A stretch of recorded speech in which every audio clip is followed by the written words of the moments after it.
दुश्मन तो नहीं है, किसी अच्छे लड़के से ही तुम्हारी शादी करवाएंगे ना, आखिर तू हमारी इकलौती बेटी है।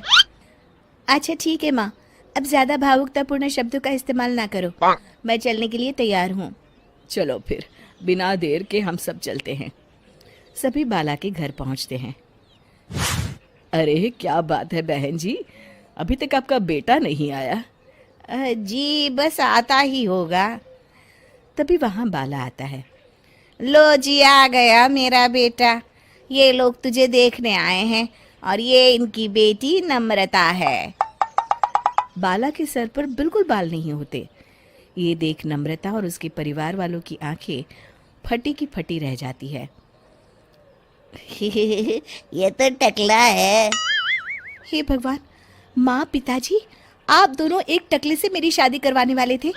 अरे ये तो पूरा उजड़ा चमन है। देखो बेटी, इस तरह किसी का मजाक उड़ाना गलत है। किसी के बारे में इस तरह की बातें नहीं करते। बालों का क्या है, वो तो आते जाते रहते हैं। लड़का टकला है तो क्या हुआ, इंजीनियर है, अच्छा खासा कमाता है। आप चुप रहिए जी, इसकी तरफदारी इसलिए कर रहे हैं क्योंकि आपके भी सर पर बाल नहीं है। मैंने तो आपसे शादी कर ली, मगर मैं अपनी बेटी की शादी एक टकले से बिल्कुल नहीं करवाऊंगी। अरे ये क्या, कब से आप लोगों ने टकला टकला लगा रखा है? और माफ करना, तुम भी कोई हूर की परी नहीं हो। तुम लोग मेरे घर में आकर मेरी ही बेइज्जती कर रहे हो। निकल जाओ यहाँ से। हाँ हाँ तो जा रहे हैं ना, हमें भी यहाँ रुकने का कोई शौक नहीं है। नम्रता और उसके परिवार वाले उठकर वहां से जाने लगते हैं। तभी नम्रता का छोटा भाई जाते जाते कहता है, टकला। तेरा बाप टकला। और इस तरह बाला का रिश्ता टूट जाता है। फिर एक दिन सड़क के किनारे एक आदमी घूम घूम कर कंधी बेच रहा होता है। कंधी ले लो, कंधी, एक से बढ़िया एक कंघी ले लो, नए जमाने की कंघी ले लो। अरे भाई ये ले लो। घूमते घूमते वो बाला के पास पहुंच जाता है। अरे भाई साहब, कंधी लोगे क्या, ये लो। तभी उसकी नजर बाला के सर के ऊपर पड़ती है। अरे माफ करना भाई साहब, आप इसे लेकर क्या करोगे, आपके सर पर तो बाल ही नहीं है, आपका तो स्टेडियम पूरा खाली है। चलता हूँ, कंधी ले लो, कंधी ले लो। कंधी वाले की बातें सुनकर बाला को बुरा लगता है। उस समय बाला को ऐसा महसूस होता है कि उसके लिए दुनिया में सबसे कीमती कोई चीज़ अगर है तो वो सिर्फ बाल है।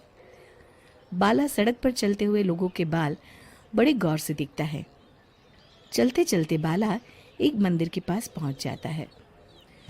हे भगवान, तुमने ये मेरे साथ क्या किया? थोड़े से बाल अगर मुझे दे देते तो तुम्हारा क्या चला जाता। सारी दुनिया मेरा मजाक उड़ाती है। अरे भाई, आज पहला इंसान देख रहा हूँ जो मंदिर आकर भगवान से अपने लिए बाल मांग रहा है। बेटा, भगवान ने तुम्हें सब कुछ तो दिया है, अच्छी सेहत है, अच्छी नौकरी है, लगता है तुम्हारी तबीयत ठीक नहीं है। घर जाओ, सब ठीक हो जाएगा। बाला वहां से चला जाता है। घर पहुंचकर बाला खाना खाता है और अपने कमरे में सोने के लिए चला जाता है। फिर सुबह जब बाला सोकर उठता है तो आईने के सामने अपने अच्छे से साफ करवा देना। ओह, आज तो मेरी किटी पार्टी है, फिर मुझे जिम और फिर शॉपिंग। ठीक है, कल करवा दूंगी। अच्छा, लेकिन माँ के सामने ये कपड़े नहीं चलेंगे। हाँ, तुम्हें साड़ी या सूट पहनना होगा। अरे बिल्कुल भी नहीं, मेरे मम्मी पापा ने इतना पैसा लगाकर शादी इसलिए नहीं की थी कि मैं अपनी मर्जी के कपड़े पहन ओढ़ भी ना सकूं। अरे चलो, गुस्सा मत हो, लेकिन कुछ दिन तो माँ की खुशी के लिए कर सकती हो ना। लेकिन आलिया मानती नहीं। माँ आती है सिंपल सी साड़ी, झोला और चप्पल पहनकर। अरे रोहन, मैं इनके साथ कैसे रहूंगी? मेरी फ्रेंड्स क्या कहेंगी? ये तो पूरी गंवार लग रही है। आलिया, माँ गांव में रहती थी इसलिए ऐसी हैं। तुम आज ही माँ के साथ जाकर उनकी पसंद की शॉपिंग करवा देना। इनके साथ घर के अंदर रहना मुश्किल है, बाहर तो मैं कभी भी ना जाऊं। रोहन को आलिया पर गुस्सा आ जाता है। माँ, ओ माँ। हाँ बेटा। वो माँ को ले जाने के लिए उनका हाथ पकड़ता है कि अरे माँ, तेरे हाथ अभी तक इतने कड़े हैं, तूने इसका कोई इलाज नहीं किया? अरे बेटा, इसका कोई इलाज नहीं। वैसे भी मुझे कोई शर्म नहीं कि मेरे हाथ मुलायम नहीं है, क्योंकि इन्हीं हाथों से मेहनत कर मैंने तुझे बनाया है बेटा। अगले दिन माँ, मैं ऑफिस जा रहा हूँ, कुछ लाना हो तो आलिया को बोलकर फ़ोन करवा देना। रोहन के जाने के बाद,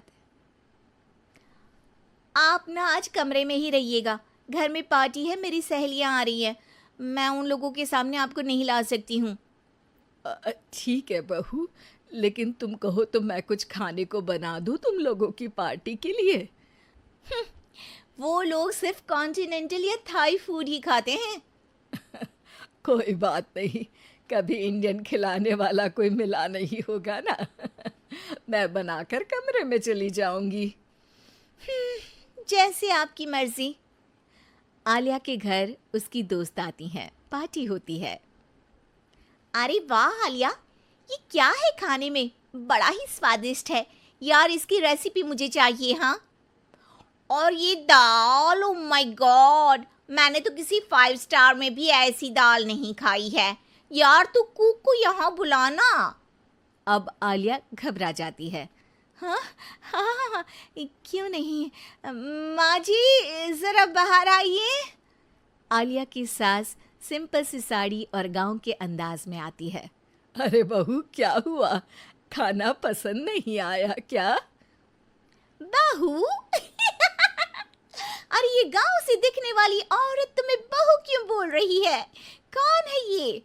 वो हमारी नई नौकरानी है। सास बहू की बात सुनकर बहुत दुखी हो जाती है। वो सर झुकाकर जा ही रही होती है कि एक सहेली बोल पड़ती है। अरे कहाँ जा रही हैं माँ जी? वो उठकर उनके पैर छूती है। जीती रहो बेटा। क्या है ना, आपकी शक्ल बिल्कुल मेरी माँ जैसी है। पता है आलिया, मैं शहर पढ़ने आई और फिर शहरी हो गई, लेकिन मेरे माँ पापा तो आज भी गांव में रहते हैं, बिल्कुल इनके जैसे ही हैं। आप यहाँ बैठिए ना आंटी, आप सच में बड़ी खूबसूरत है और आपके हाथ का खाना तो लाजवाब है। काश ये मेरी सास होती।